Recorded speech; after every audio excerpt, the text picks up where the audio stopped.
it's believing there's still purpose for your life after disappointment. Sometimes it's smiling through a hard season because you trust better days are coming. I think our class learned that strength is not about never struggling, strength is continuing anyway. And despite everything, we still found ways to laugh.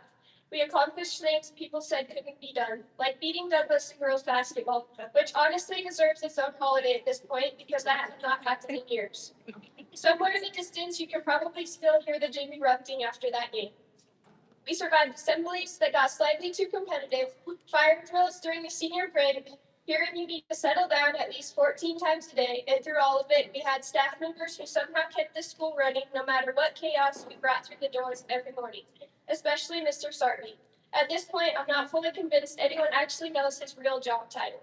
Over the years, we've seen him as social studies teacher, basketball coach, cross-country coach, athletic director, assistant principal, principal, counselor, culinary teacher, mediator, chaperone, life coach, and probably part-time therapist.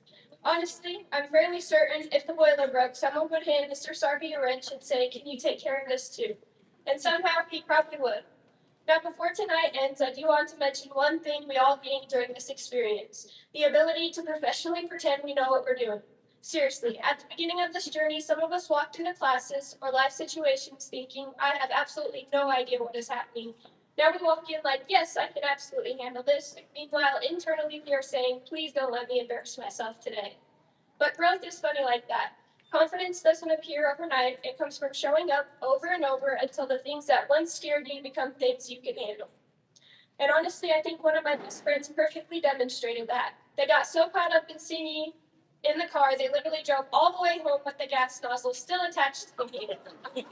And honestly, that perfectly describes high school. Confidently moving forward while dragging chaos behind you and hoping nobody notices. But if this experience taught us anything, it's that we are more capable than we think. We have already overcome hard things. We have already survived days we thought would break us. We have already proven we can adapt, grow, and persevere. So today is not just the ending of a chapter, it's proof that difficult seasons do not last forever. To my classmates, be proud of yourselves, not just for graduating, but for every silent battle you fought to get here. You do not have to have your whole future figured out immediately, you just have to keep moving forward with faith. Some roads will be difficult, some plans will fail, some days will test you, but your story is bigger than one bad moment. And sometimes the strongest people are the ones who kept going when nobody realized how hard it was. So, class of 2026, take risks, be kind, call your parents once in a while, don't peak in high school, and if life ever feels overwhelming, just remember, turn up the music and maybe double check the gas pump before you drive. Congratulations, class of 2026. We made it through the stress, the chaos, the uncertainty, social media, online classes, and probably several mental breakdowns. And somehow we still showed up today looking successful. Thank you. Congratulations, graduates, and may God bless every one of you in the next chapter of your lives.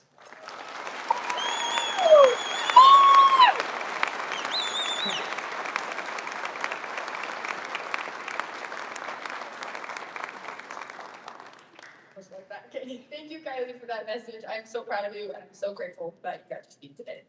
The next speaker I'm honored to introduce you today is genuinely the smartest person I know. And my mom told me not to introduce people like that, but with her, like, there's literally no other way.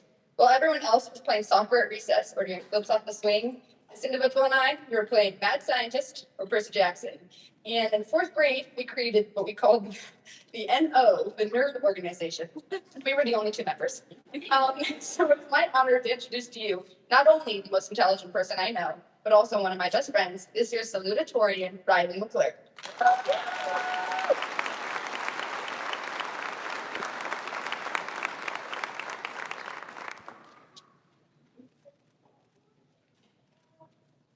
Thank you all for being here today to support the class of 2026 one last time before our high school careers come to an end. When any phase of life ends, I believe it is important to reflect on the lessons that were learned during it. Although the most of our time is spent in the classroom, the most impactful lessons were never learned there. Not many of us will be able to confidently say we'll remember how to balance chemical equations or remember the three branches of the U.S. government and their functions. But we've all learned something from our classmates that will continue to guide our actions and decisions as we begin choosing our own paths. Today, I'm going to spend my time up here describing the lessons I've learned from each of my classmates. Laura, Jerica, and Cadence. I thought about you a lot when I realized I had to give this speech in front of a packed gym. I realized how brave each of you are to perform in front of an audience, especially with the emotional pieces that you guys choose. You made me realize the value of expressing yourself. It's a skill I'm still working on, but seeing your performances has given me the motivation to practice it. Adam, Emma, Hannah, and Sylvia, and also Jesus, even though you aren't graduating with us today. I've only known you guys for less than a year, but your bravery will also continue to inspire me even after you guys leave and go back to your homes. Specifically, it's your guys' bravery to learn to come to a country with completely different language and culture. You guys not only came here, but you began to thrive here. I would think of each of you when I go to college and have to start making my own friends. I hope to become just as outgoing and confident myself as quickly as you guys have. Kayla, you are also someone who amazes me with your ability to come out of your shell. When you first began going to school with us, we all saw you as an extremely sweet but extremely shy person. You have shown us in this past year that you're so much more than that. I never thought you could become a realtor after high school, but you were clearly made for it. Grace, Max, Chicho, Kaden, and Jenna. I haven't seen much of any of you guys this year, but I'm still very grateful to be walking with you today. Grace and Max, you guys have taught me that some things about people will always stay the same. I've known you guys since kindergarten, and even though you've grown and changed a lot through it, your personalities have always remained the same. Chicho, you have taught me that you cannot always predict what anyone is going to say or do. There was never one time when I would have guessed what was about to come out of your mouth. Chris, Tyler, Wiley, and Tegan.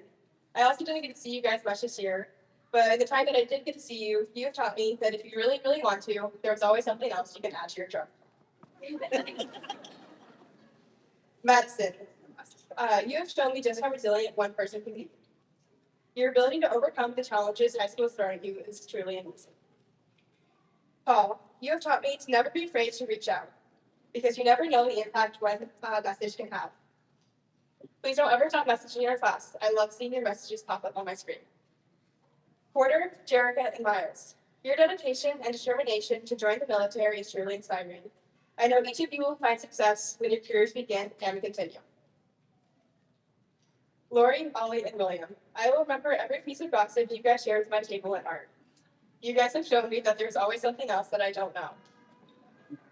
Ollie, while in painting, you've also shown me that I have a long way to go in art. You always have the most beautiful and creative paintings, which I just don't really know how you do it. I hope to be half as talented in something as you are in art. Luke, you are also someone who has shown me I need to be more creative. It's your creativity when choosing projects in pottery that has shown me just how terrifying clay can become. I don't think anyone else here would have thought to make a ceramic blue or could have pulled it off the way you did. Brady, Easton, Preston, and Nate, the time and effort you guys put into sports inspires me to put as much hard work into achieving my own goals. Clarissa, Danica, Jillian, and Mallory, you guys also inspired me with the hard work you put into sports, specifically wrestling. The program wouldn't be what it is today without you guys. You guys have taught me that in order to make an impact, sometimes you have to push past current expectations and create new standards. Manny, I could mention how you're easily the funniest person in our graduating class, but beyond that, I'd like to mention all the growth you've had in the activities you've been in, especially cross country and culinary. Your hard work and resilience has made you our most improved athlete and one of our best picks. I hope to put as much work into improving myself as you have. Brayden, specifically fifth hour Brayden, you are also one of the funniest people I know. But beyond that, you've shown me that sometimes it's the smallest acts of kindness that mean the most. And last but not least, I want to talk about Caitlin, Kylie, and Valerie. You guys have shown me this last year that sometimes all you need to do is dance. I don't think I would have survived this year without our gossip hours with Mrs. Schultz. I'd also like to talk about Caitlin again. You are the only reason I am speaking here today. In elementary school and probably up to the beginning of high school, our relationship mostly consisted of trying to outdo each other. We were always trying to get better grades, get more compliments from teachers, and generally just be better than the other. I still remember racing to find each other after math and my job testing to see whose turn it was to brag about getting the best score. Although we built out a lot since then, we never broke the habit of pushing each other to be the best versions of ourselves. I'm so grateful that it's you that I get to sit next to today. And with that, I would like to introduce our valedictorian, Caitlin Williams.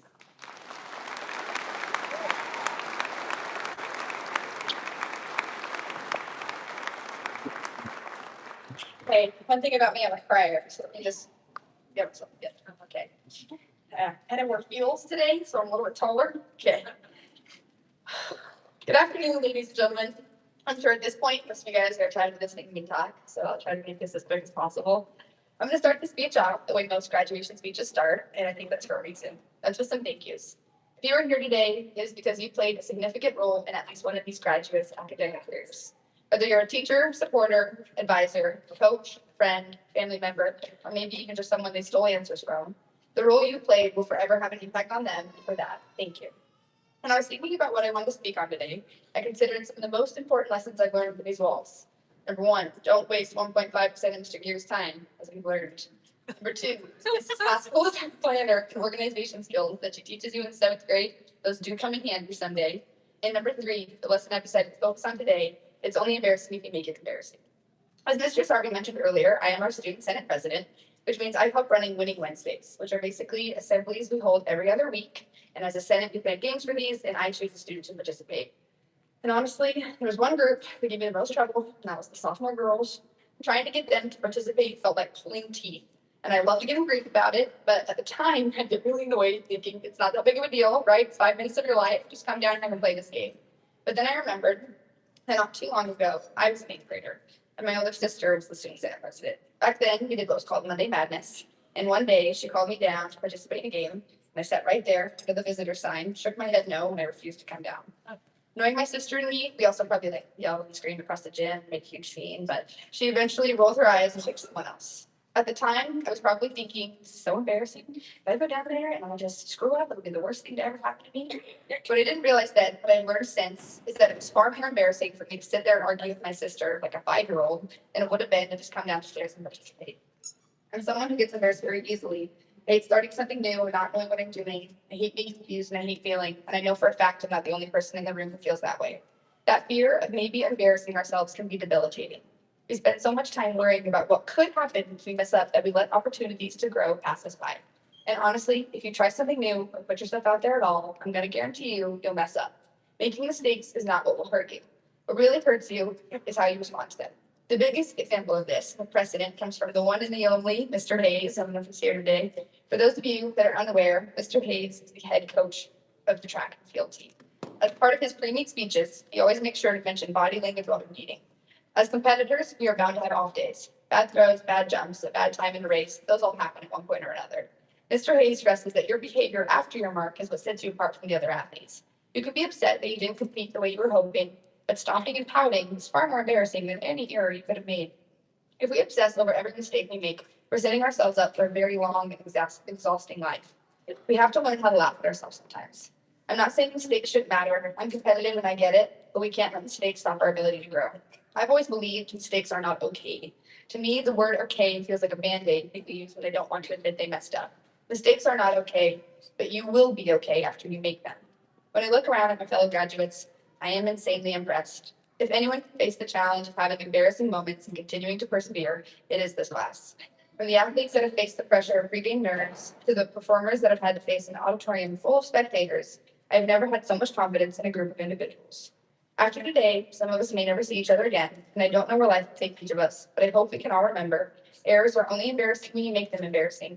Don't let the fear keep you from becoming something greater. Thank you, and congratulations to the class of 2026.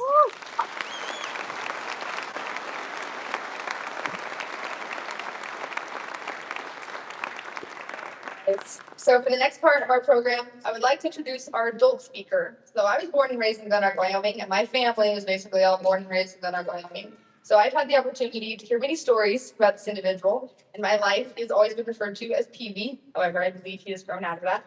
So, ladies and gentlemen, it is my privilege to introduce to you, as seen on Fox News, Mr. Dwayne Case, GHS graduate from the class of 1978 and current criminal defense lawyer.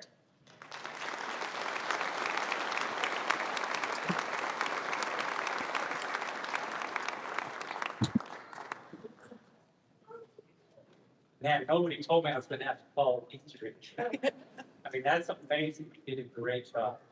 I was gonna do a thing that Larry Bowling was he's a teacher here for a long time. And he was one of my favorite teachers. And he would come up and he would lay his papers on the board. And he walked to one end, turned around, walked to the other end, and he looked up and go, I thought I'd run through a few notes before class.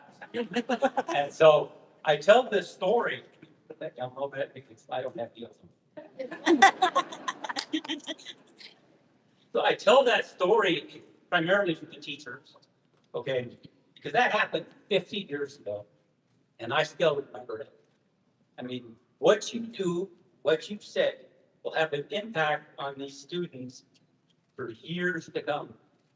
Years to come. What you do is extremely important, okay? Some days I'm sure it's frustrating. Some days you got to put up with some boneheads. But you know what? At the end of the day, what you do is so important that you got to keep doing it or we're doomed. So I want to talk a little bit to the graduates about school. Some of you are going to go to school, some of you aren't going to go to school. And whatever you choose to do, that's fine. But for those that choose to go to school, I ordered this online class, was how to get an A every time. Okay. Now, unfortunately, I didn't take that course in 1978, and I went to the University of Wyoming in the late 70s, and I didn't do very well. Okay. But, however, later on in life, I went back to school and I read that course. And one of the things it said was go to class. Like, wow, I missed that. And they give you a syllabus. It's almost cheating. They give you this thing that says, buy this book and read this chapter for the first class. And so when I went there and I tried that, and it's like class was easy because I knew what they were talking about. Okay. And then before tests, they would give us study guides. I thought this was insane. Because if you learned all the stuff on the study guide, you got an A in class. I just threw them away before. When I actually read it and I did I did what I was told first time in my life, going back to school. And I ended up getting straight A's. You know, it said sit in the second row in the middle. Okay? Because number one, it's harder to get in trouble because there's nobody really around you. Okay? And number two, it said ask one good question every class. Don't be the idiot in the front row that asks 37 questions. Okay? Pick out one question, ask the question, and I'll tell you why in a minute. And then once a semester, go to your teacher's office hours, even if you're killing the class. Okay? Because most teachers love what they're teaching. They absolutely love it. And if you act like you're interested in what they're teaching, they will bend over backwards to help you, and you'll become one of their favorite students. And if you show up at their office hours and ask a question, they're like, this person really wants a good grade. So if there's subjective grading going on, meaning it's an essay that they got to grade, they're going to give you a better grade because they know you're the person that sits in the second row and went to class and asked the question and came to their office hours. They're going to give you the benefit of the doubt. Now, next, life is a school. For everybody that's not going to school, and not everybody has to go to school. In fact, everybody shouldn't go to school. Because if we don't have diesel mechanics and welders and electricians and oil field workers and cowboys, we don't make it. We need it all. So my advice to those not going to school is go to school, but go to the school of life. Okay, if you're going to be an engineer or you're going to be an electrician, we have this thing called the internet nowadays. I don't know if you've ever heard of it, but anything you ever want to know about being an electrician is on the internet. Same with driving a truck or operating heavy machinery. So don't just get a job when you get a job. Become a student of that job. Learn how to do that job. My mom was Lola Cates, and she owned the dry cleaning shop here for 58 years, or 48 years. She missed 3 days of work in 58 years. That's when she had me. Okay, she worked 60 hours a week, and she taught me a lot about life and about how to go to the school of life. She said her favorite saying was, "I don't care if you grow up to be a ditch digger, but by God, you better be the best ditch digger ever." And And I tried that.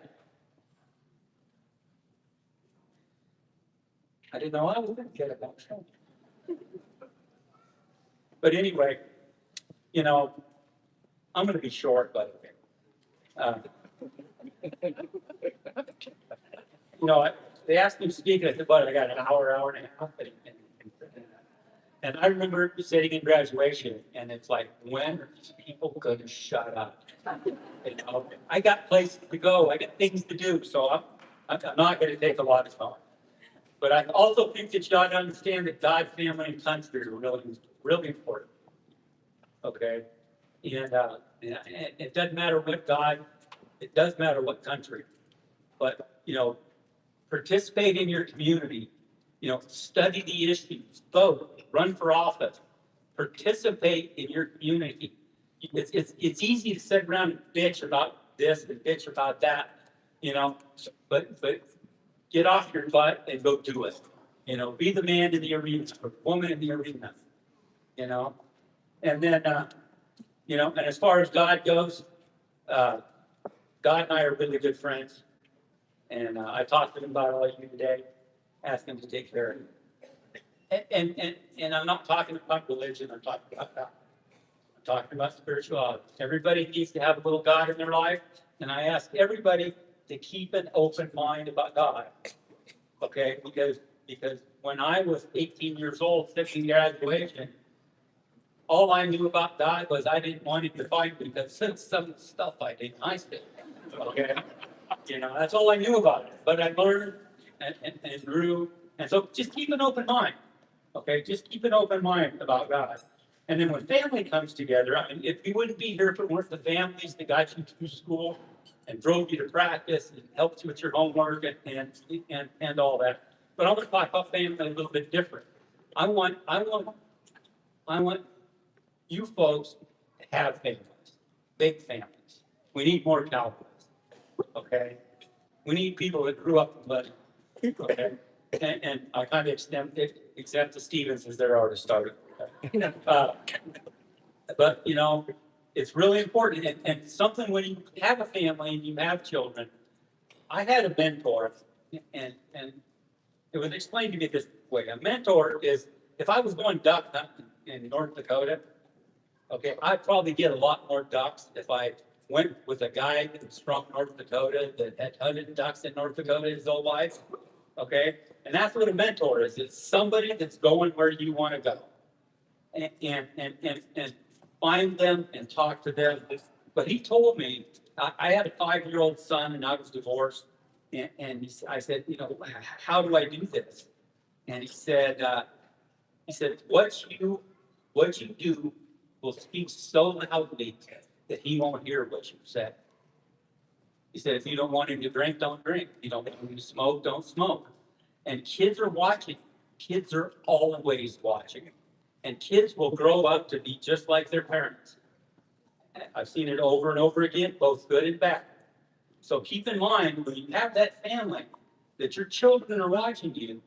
And I said, well, is it okay if I do this? And is it okay if I do that? He said, he looked at me and he said, ask yourself, would it be okay if your kid watched you do this? And if it's okay if he watched you do it, then go ahead and do it.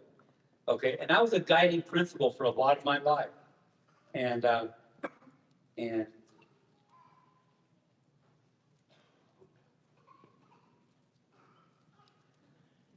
know, I was going to do the Larry Wilker thing with the papers and stuff, but I couldn't find anywhere to turn to speech.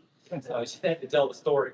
So, so I have a principle on my website. I own a law firm. I have a principle on my website. It says, if you do things like everybody else, you'll be average. Think about that. If you do things like everybody else, you'll be average. Okay.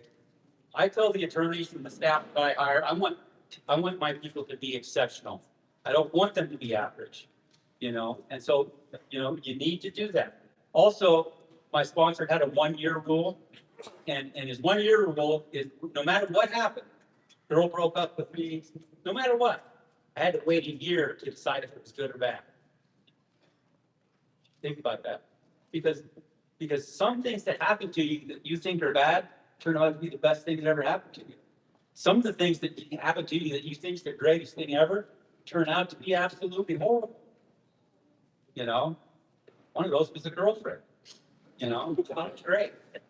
So, you know, you got to do that and try to do what you love. You got to find something you love to do.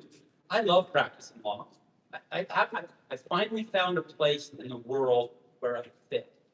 Okay, I didn't fit a lot of places. I'm not the average anything. I'm not the average height, the average weight, nothing. Okay, and I felt like I was looking left while everybody was looking right, and then I looked right and everybody looked left, and I felt like that till I was in my 30s. And then I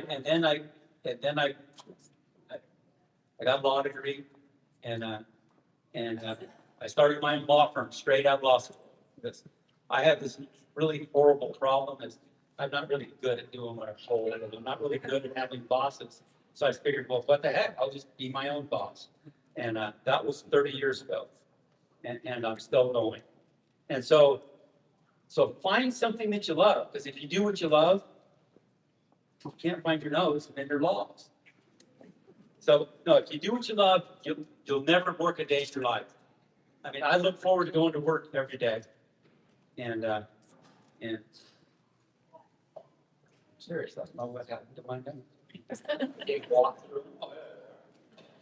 And so, and then I want to talk about mistakes too, because you did talk about mistakes. And when my children graduated high school, and stepchildren graduated high school, I gave them a letter. And basically the letter was, well, one day I was watching the golf tournament. I know it's really exciting. But the announcer said, the person that's going to win this golf tournament is the person that makes the least serious mistake. He said, everybody's going to make mistakes on this golf course. But the ones that make the smallest mistakes are going to be the ones that win. And I thought, that's how life works. You know, everybody in this room is going to make mistakes. You're going to make, if you're not making mistakes, you're not stretching, you're not trying, you're not putting yourself out there. Okay? Just try not to make catastrophic mistakes. You know, I'm a criminal defense attorney. I have people that go to prison for the rest of their life. That's a pretty permanent mistake. You can't get that. Okay? So, and also the other thing about mistakes is be who you are. Okay? I was in school, and I was in school to be a teacher. And I thought I was going to have this nice life until get the summers off and be all calm and everything. And I was in teacher school at ASU, and I was absolutely miserable. And to my mentor, I said, "What's wrong? Are you doing good grades?" He goes, "Dwayne," he goes, "you're not happy unless you're going 800 miles an hour with your hair on fire." He goes, "You need to go find something where you can go 800 miles an hour with your hair on fire." And I changed my major, and I went to law school, and it was absolutely the best thing that I ever did. So try different things. Find something where when you do it, you feel like it's you. You feel like you fit. Okay? And I'm going to conclude because I know y'all got places to go. But your attitude is all you really have. It's all you really have control over. You know, somebody can punch you in the face, and all you can control about that is they punched you in the face already. It's your attitude towards it. Okay? And your attitude is going to dictate how your life goes. And I like to say live purposely, because you can live by accident when things happen to you, react to what happened to you.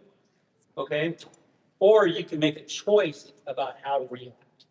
Okay? And if you make choices about how to react, you will get in a lot less trouble. Okay? Whereas if you just react. And you know, it's like when people are offended, literally you have to choose to be offended. No matter what offensive conduct there is in the world, there's going to be people that aren't offended by it. There's going to be people that are offended by it. And being offended is a choice. If you want to go through life being a Karen, being offended and everything, God bless you. You're not going to live a very happy life. Bottom line is this: life is a mirror. It really is. Life's a mirror. If you smile at somebody, you ever walked up to somebody and smile? You know what they do? They smile back. You walk up all grumpy and pissy and yelling at us, what do? They get grumpy and pissy and no. So when you go through life, whatever you do, Whatever you put out there is going to come directly back to you. Try watching for that. And I want to congratulate everybody, the parents and everything. You know, my wife and I were sitting around the table one day, and we're trying to wonder why I've got so much extra money. And we realized, for parents out there, this day's coming, we realized they had their own cell phones, they had their own health insurance, okay? They all had jobs, and it was like, oh my God, nirvana. Thank you all for asking.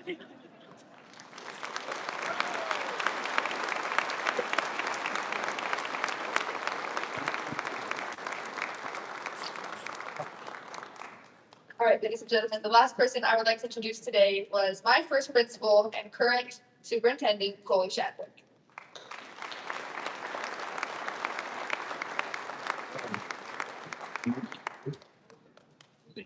Thanks.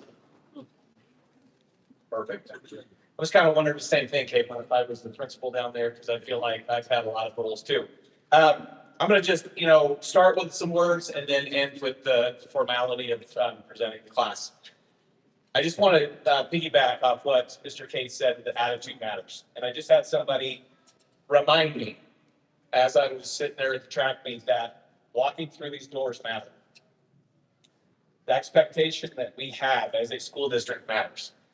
And I want to thank that person that reminded me that we have an obligation to keep that standard, to keep that expectation and keep it high. And every one of you have met that standard. And I urge you and I push you and I challenge you to keep that up wherever you go, because it does matter. Attitude matters, and keeping that expectation that you learn here matters. So with that said, good afternoon, everyone, students, family, and staff, friends, community members. What an incredible honor it is to stand before you today as we celebrate the graduating class of 2026. Today's more than just a ceremony, it is a milestone. It marks the culmination of years of hard work, late nights, early mornings, perseverance, and growth. And it is a day to recognize not only the students sitting before us in these caps and gowns, but the village that helped them get there. Challenging my progressives right now, holy cow. I wish I had the iPad. To the class of 2026, you did it. You made it through one of the most transformative chapters of your life.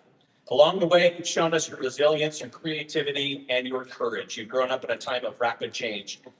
Your speakers spoke about that, from technology and cultural to global changes and local triumphs. And through it all, you didn't just keep up, you stepped up. You learned to adapt, you learned to lead, you learned to speak up, to listen, and to perhaps importantly, to care. You are entering a world that desperately needs thinkers, dreamers, and doers. And from what I've seen of you, I'm confident that you are exactly what this future needs. To our educators, our staff, and all those that work for the beautiful Converse County School District Number 2, thank you for being the heartbeat of our schools. You are more than just teachers. You are mentors, cheerleaders, guides, and role models. You showed up day after day with dedication, compassion, even when the world outside the classroom felt uncertain. Thank you for believing in these students, even on the days that they didn't yet believe in themselves. To our parents and guardians, you've been the behind-the-scenes champions, helping with homework, encouraging your children through setbacks, and celebrating their successes. Thank you for your trust in your schools and for being our partners in this journey. For that, I forever thank you. To our community, the herd, thank you for investing in our students in the future. Whether through the time, resources, mentorship, or simply your presence here tonight, your support is felt and deeply appreciated. Graduates, as you prepare to take your next steps, whether it's college, career, military service, or other paths, I encourage you to carry these three things with you.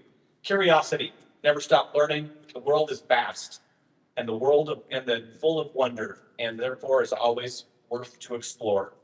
Compassion, lead with kindness. The most powerful impact you can make often comes not from what you know, but how you treat others. Courage, don't be afraid to fail. Growth often begins at the edge of your comfort zone. As superintendent, I'm incredibly proud of all of you and all of that you have accomplished, and I am even more excited for the story that you are about to write. Congratulations, class of 2026. The future is yours. Go forward, make it brilliant.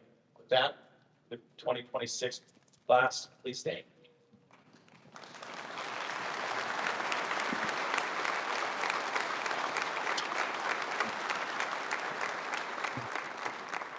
So by the authority given to me by the Converse County School District Number 2 Board of Trustees, I am very proud to honor and to announce that the following students standing before you have met the graduation requirement for the state of Wyoming and Converse County School District Number 2. They have met that high expectation.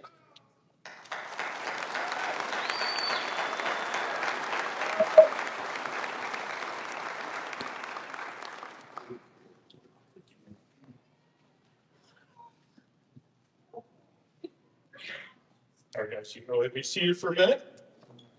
Yeah, I get the distinct honor to go ahead and start our diplomas today. So I get to do these three, and then I'm hoping that our student senate president's going to make her way back, or she can take over this microphone from me. So without any further ado.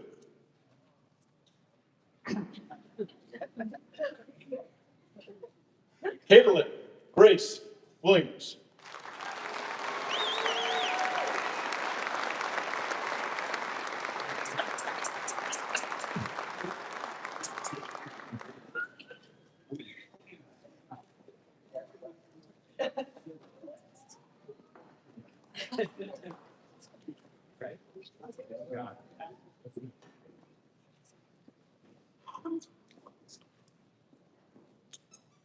Riley Ann McClure.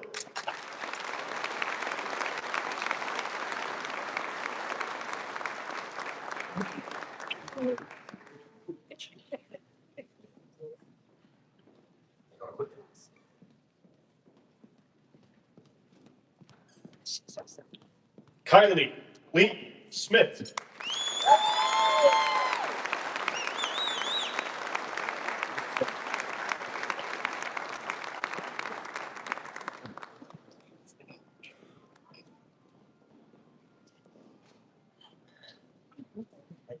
Adam Andrew Bashton.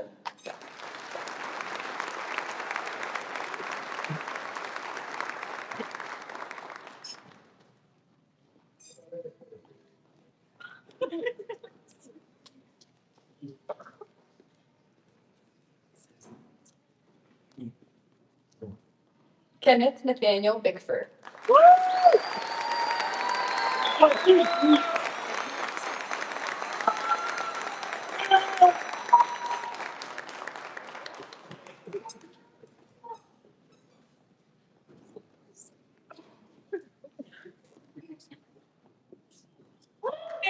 Paul Aaron Chapman.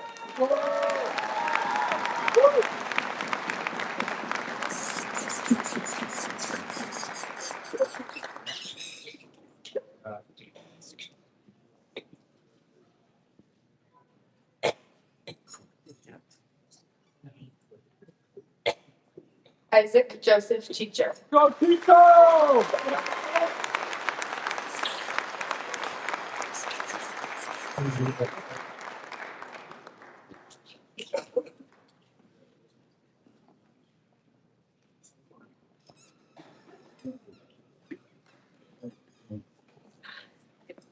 Emmanuel Donald Coulter.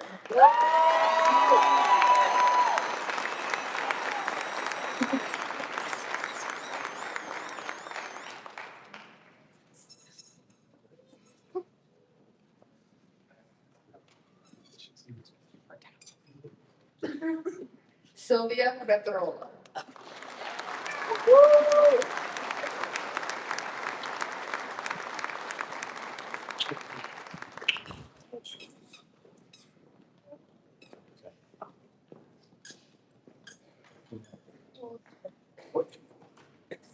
Brady Joseph Donut.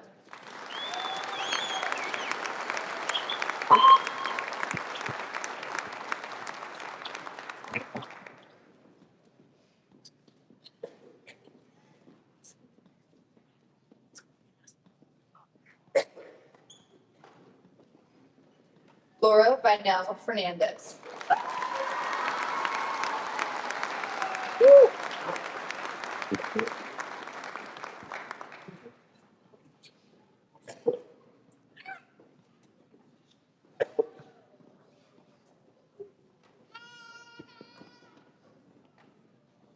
Grace Alvin Fleck.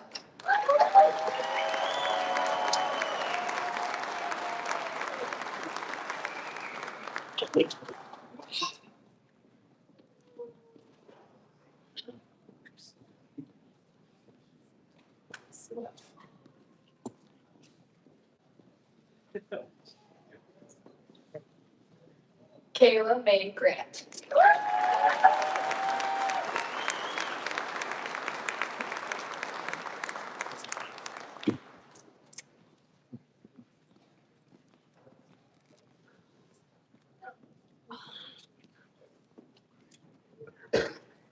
Danica Lynn Harris.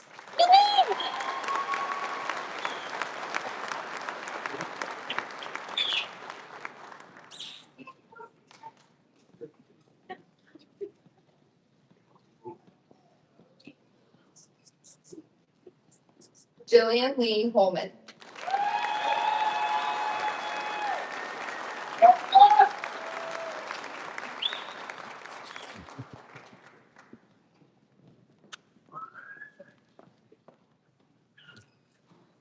Braden Christopher Lee Knight.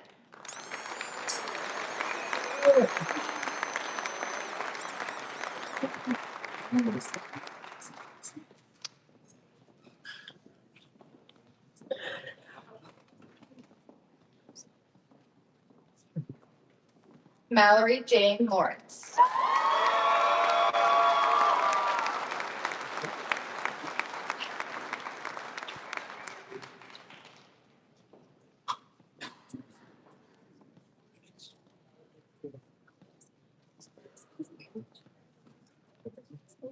Wiley Stephen Lesser.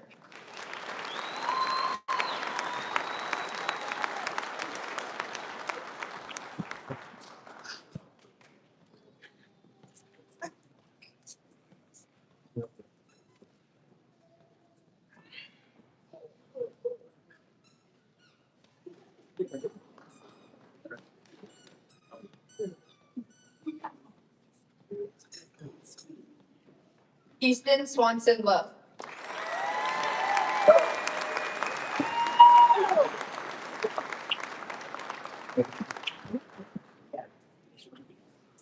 It's that from the song.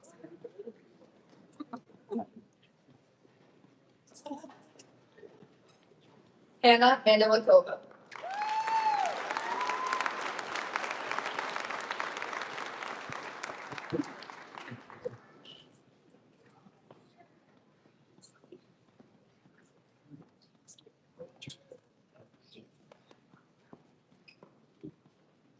William Porter Matheson.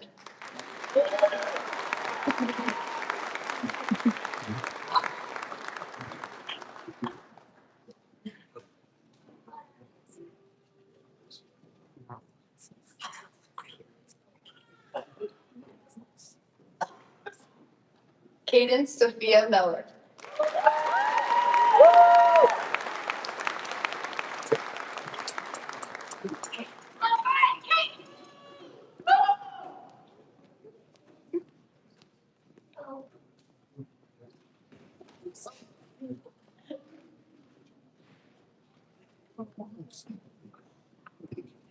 Christopher Glenn Ocampo.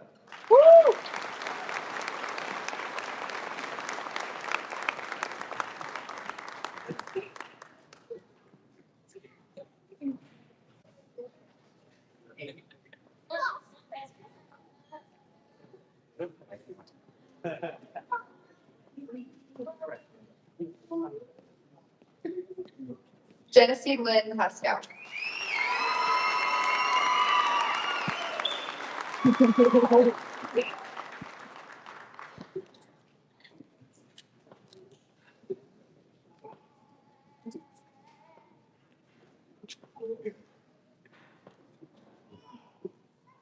Luke Lewis Rainey.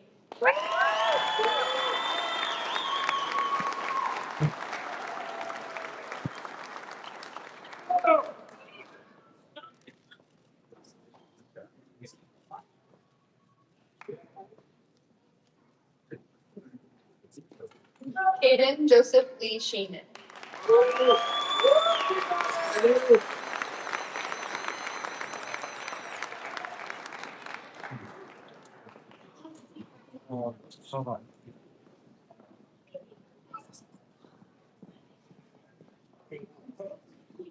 Clarissa Anae Skate.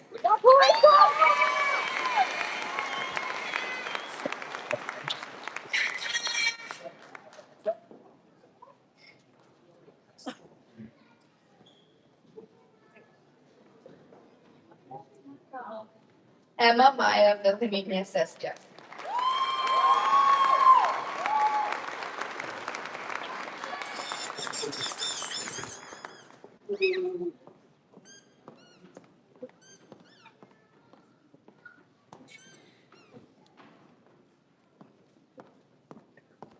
Maximus Sexton.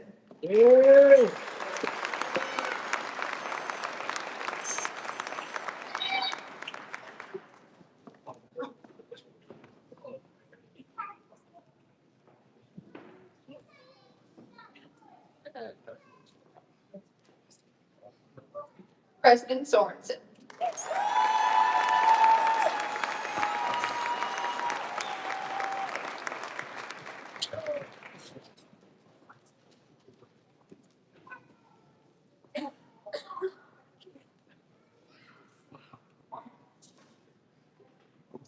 Lorraine Sue Stanfield.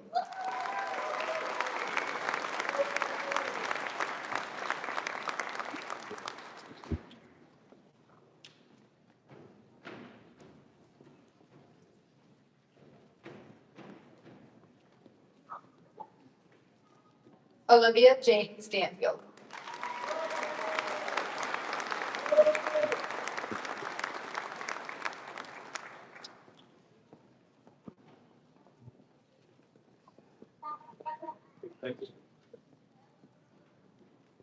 William A. Thompson.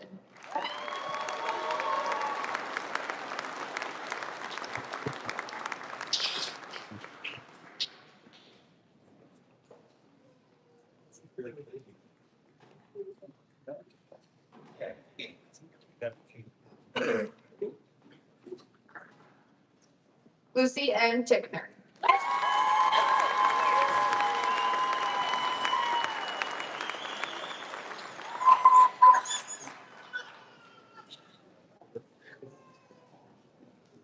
Leo.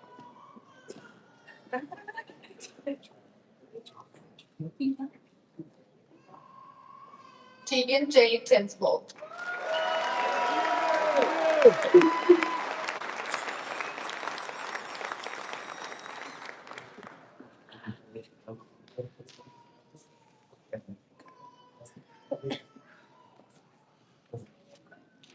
Miles David Weiser.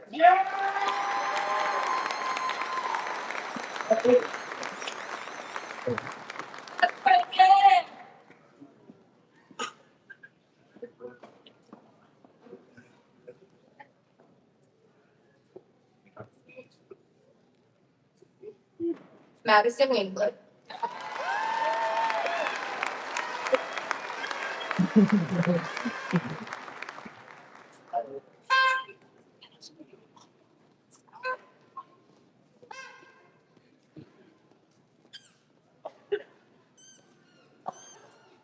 Tyler Jeffrey Wolf.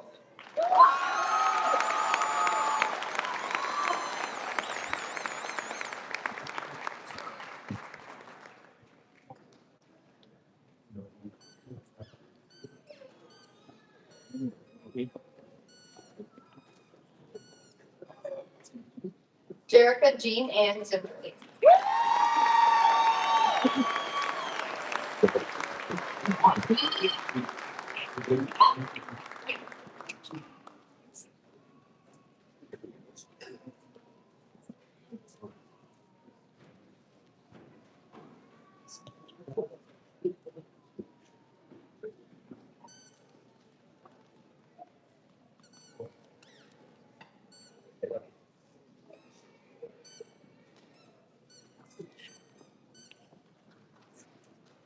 All right, above the screens here, we're gonna have the senior slideshow, so I'm gonna wait for the lights to go out.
My favorite part, graduates, go ahead and stand up. Turn out and face your parents in this community. Go ahead and grab that tassel, move it to the other side. Parents.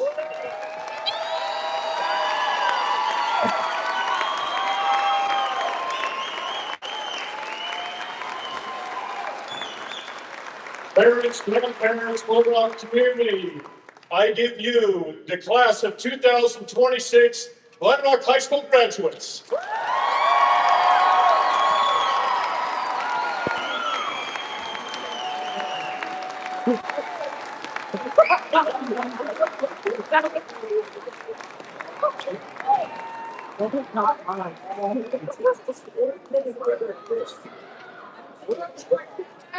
I don't know. This will conclude our graduation today.